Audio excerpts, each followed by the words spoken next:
Assalamualaikum warahmatullahi wabarakatuh. Halo Milanisti, selamat datang di channel AC Milan News. Kami akan membahas seputar berita AC Milan. Tapi sebelum itu silahkan subscribe, like, dan share berita ini kepada Milanisti di seluruh dunia.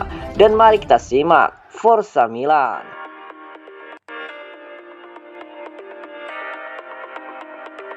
Diplot jadi bek kiri dadakan, begini komentar Tommaso Pobega. Tommaso Pobega berharap Theo Hernandez dan Olivier Giroud dapat pulang dengan trofi Piala Dunia. Pemain Italia itu juga berbagi pengalaman tentang posisi barunya sebagai bek kiri rossoneri. Pobega sempat bermain di sayap kiri di pertahanan dalam 2 pertandingan persahabatan AC Milan selama jeda Piala Dunia melawan Arsenal dan Lumisani.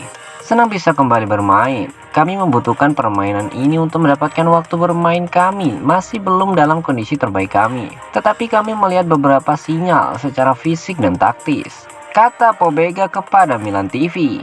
Pelatih bertanya kepada saya beberapa hari yang lalu, apakah saya bisa bermain sebagai bek sayap, dan tentu saja saya setuju. Ada beberapa dinamika dan pergerakan yang tidak biasa saya lakukan, tetapi saya memberikan yang terbaik untuk bermain dengan cara terbaik di posisi ini. Rossoneri sedang berlatih di Dubai dan akan menghadapi Liverpool pada hari Jumat. Ini pertama kalinya saya berada di Dubai.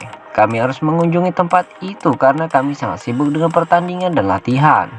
Kami ingin mempersiapkan pertandingan berikutnya melawan Liverpool sebaik mungkin dan berakhir dengan baik. Persiapan berjalan dengan baik, grup kembali bersatu dan kami membutuhkan tim yang terpisah untuk memulai kembali musim ini. Tutup dari Pobega.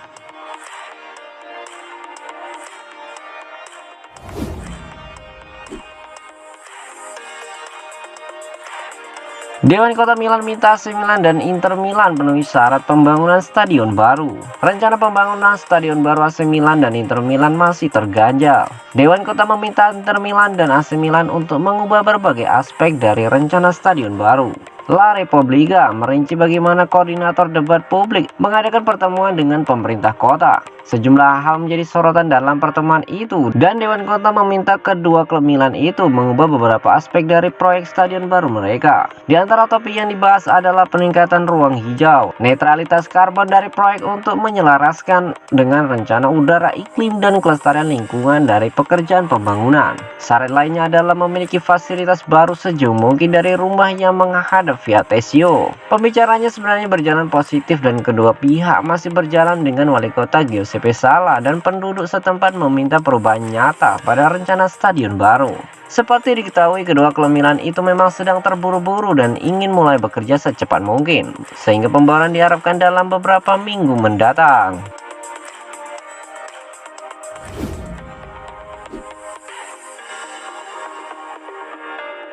Young Hong Lee masih bekukan uang Elliot senilai 364 juta euro. Selama sekitar 5 bulan sampai saat ini, Young Hong Lee telah berhasil membekukan dana senilai 364 juta euro dari Elliot Management, menyusul penjualan mereka atas Milan ke grup Red Bull. Kebenaran dan bisnis merinci bagaimana cerita dimulai pada 2017, ketika Silvio Berlusconi menjual Rossoneri kepada pengusaha Cina. Kesepakatan itu tercapai karena pinjaman 303 juta euro dengan suku bunga mengejutkan mulai dari 7,7 hingga 11,5% yang disediakan oleh Elliot. Terkait dengan pinjaman itu ada berbagai kendala dan kewajiban pembayaran, yang mana di kemudian hari kewajiban bayar itu gagal dipatuhi oleh Lee. Karena itu Elliot mengambil alih AC Milan pada 2018 menjadi pemilik baru klub. 4 tahun kemudian, pada akhir April 2022, Lee memutuskan untuk pergi ke pengadilan di Luxembourg untuk menggugat kesepakatan pinjaman awal itu dan penegakan pengambil alih karena kegagalannya mengumpulkan modal 32,3 juta euro.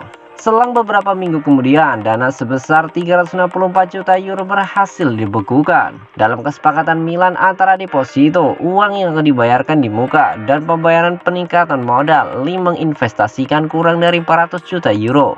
Dan sekarang dia mencoba untuk mendapatkan kembali sebagian dari uang itu. Bagaimanapun, kemungkinan ini tidak akan berdampak besar bagi kondisi internal AC Milan karena secara hukum, Redbird sudah sah menjadi pemilik baru klub. Masalah finansial ini murni hanya melibatkan Elliot dan Young Hong Lee, yang mana keduanya sudah tak lagi menjadi pemilik utama Milan.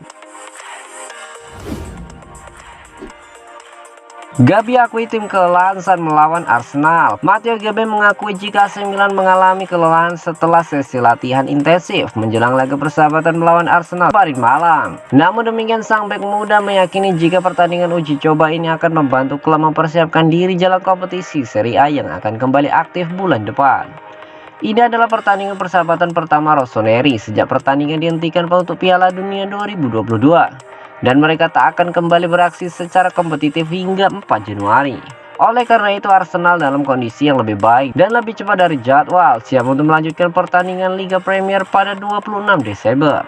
Itu adalah ujian penting melawan tim papan atas, jadi kami akan menganalisanya selama beberapa hari ke depan. Dan kami dapat meningkatkan untuk mencapai 4 Januari dalam kondisi terbaik, kata Gabbia kepada Milan TV. Milan menjalani pemusatan latihan dengan cuaca yang hangat di Dubai dan menghadapi situasi yang benar-benar baru. Sebuah musim yang mengambil jeda 2 bulan sebelum dilanjutkan lagi. Kami melakukan beberapa latihan keras untuk membentuk tubuh, jadi kami sedikit lelah, tetapi tetap berusaha untuk tetap fokus dalam permainan dan melakukan apa yang diminta pelatih. Tes-tes ini sangat membantu untuk mempersiapkan kami ketika kami mulai bermain lagi. Kami memiliki tujuan dan ketika semua orang berbagi mimpi yang sama, akan lebih mudah untuk melampaui batasan itu. Kami harus memulai dengan kuat dan kemudian lihat apa yang terjadi, memberikan 110% di setiap pertandingan, ungkap dari Gabbia. AC Milan akan kembali bertanding di turnamen Dubai Super Cup dengan melawan Liverpool pada hari Jumat 16 Desember 2022 pukul 22.30 waktu Indonesia Barat.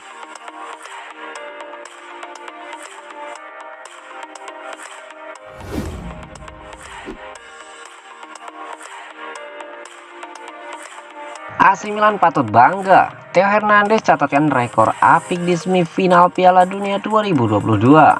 AC Milan harus bangga setelah pemainnya Theo Hernandez catatkan rekor apik di semifinal Piala Dunia 2022. Partai semifinal Piala Dunia 2022 baru saja ditutup dengan pertandingan antar Prancis dan Maroko yang dimenangkan oleh Les Bleus dengan skor 2-0 di Stadion Al Bayt. Pada pertandingan tersebut, Prancis langsung menunjukkan dominasinya saat pertandingan baru memasuki menit-menit awal. Prancis yang ingin mempertahankan gelar Piala Dunia mereka tampil beringas dan langsung memecahkan kebuntuan pada pertandingan baru memasuki menit ke-5. Theo Hernandez yang berdiri bebas berhasil melesakkan bola ke gawang Maroko yang dijaga oleh Yassine Bounou. Keberhasilan Prancis dalam menjebol gawang Maroko saat pertandingan baru berjalan 5 menit ternyata turut memberikan rekor tersendiri. Gol Theo Hernandez tersebut menjadi gol tercepat kedua di semifinal Piala Dunia sejak terakhir kali dicatatkan di edisi 1958. Gol tercepat di babak semifinal Piala Dunia masih dipegang oleh legenda Brasil, Vava, saat tim Samba melawan Prancis yang mencetak gol di menit kedua. Rekor tersebut turut dipastikan oleh Opta Joe lewat kicauannya di akun media sosial Twitter mereka. Gol Theo Hernandez adalah gol tercepat yang dicetak oleh sebuah tim sejak dimulainya semifinal Piala Dunia sejak 1958. Ketika Vava mencetak gol setelah 2 menit untuk berhasil melawan Prancis, tulis dari Opta Joe.